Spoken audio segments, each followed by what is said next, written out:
Hello all, TET 2025 June 24 morning సెషన్లో వచ్చినటువంటి paper అయితే ఇప్పుడు చూద్దామండి. తెలుగు సబ్జెక్ట్ నుండి నరసింహ శతక కర్త ఎవరు అని అడిగారంట. కాకుత్సం శేషప్ప కవి. కాకుత్సం శేషప్ప కవి. పద్యం వచ్చేసి చదవని వాడజ్ఞానుండు అనే పద్యం వచ్చిందండి. ఇది 5th క్లాస్ నుండి వచ్చింది. పేరుకి నానార్థాలు నామధేయం కీర్తి హారము. ఒగ్గు అనగానేమి, తాళం నాణం వీణ డోలు. చెరబండరాజు పాటల సంకలనం. ఈ క్వశ్చన్ అయితే చాలా టైమ్స్ రిపీట్ అయింది చెరబండరాజుది.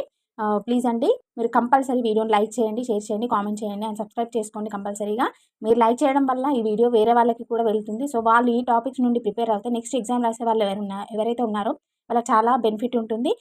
అండ్ ఈ క్వశ్చన్స్ రిపీట్ అవ్వడం వల్ల వాళ్ళకి మార్క్స్ స్కోర్ చేయడం ఈజీ అవుతుంది. కంపల్సరీగా మీరైతే లైక్ చేయండి.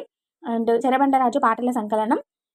ప్రాస నియమం లేనిది ఆట వెలిది. అవ్యయం అనేది లింగ వచన విభక్తి లేనిది.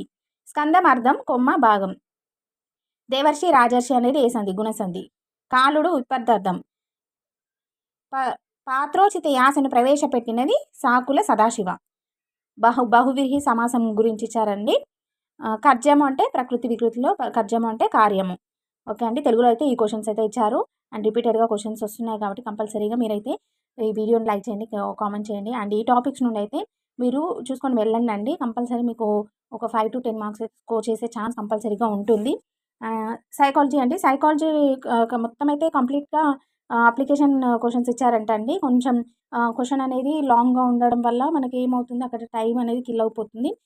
సో మీరు ఈజీగా ఫస్ట్ ఆన్సర్స్ చూసుకొని దాన్ని బట్టి ఎలిమినేషన్ మెథడ్ చేసుకోండి. ఎలిమినేషన్ మెథడ్ చేసుకుంటే మనకు ఆన్సర్ అనేది ఈజీగా గుర్తుపెట్టాలి. అంటే 4 ఆన్సర్స్లో మనం వెతకాలంటే కష్టం. అదే మీరు ఎలిమినేషన్ ఆ టాపిక్ కొంచెం మనకు ఐడియా ఉంటే ఎలిమినేషన్ మెథడ్ యూస్ చేశారనుకోండి, ఆ 2 ఇప్పుడు 4లో మనం 2 ఎలిమినేట్ చేసేసి ఇంకా 2 నుండి మనకు ఆన్సర్ వెతకడంలో టైం అంత వేస్ట్ కాదు. సో ఎప్పుడైనా ఎలిమినేషన్ ప్రాసెస్ అనేది మీరు సెలెక్ట్ చేసుకోండి.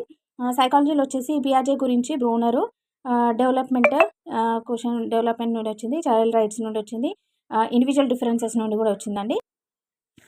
ఇది పావులో క్వశ్చన్ వచ్చింది, ఎరిక్సన్ వచ్చింది, గ్రోత్ అండ్ డెవలప్మెంట్ నుండి ఒక క్వశ్చన్ వచ్చింది, RTE 2009 సెక్షన్ 4 నుండి ఒక క్వశ్చన్ వచ్చిందండి. ఇంగ్లీష్ వచ్చేసి ప్యాసేజ్ అయితే ఈజీనే ఉందంటే క్వశ్చన్స్ ఆన్సర్ అయితే ఈజీగానే పెట్టాము అని చెప్పారు.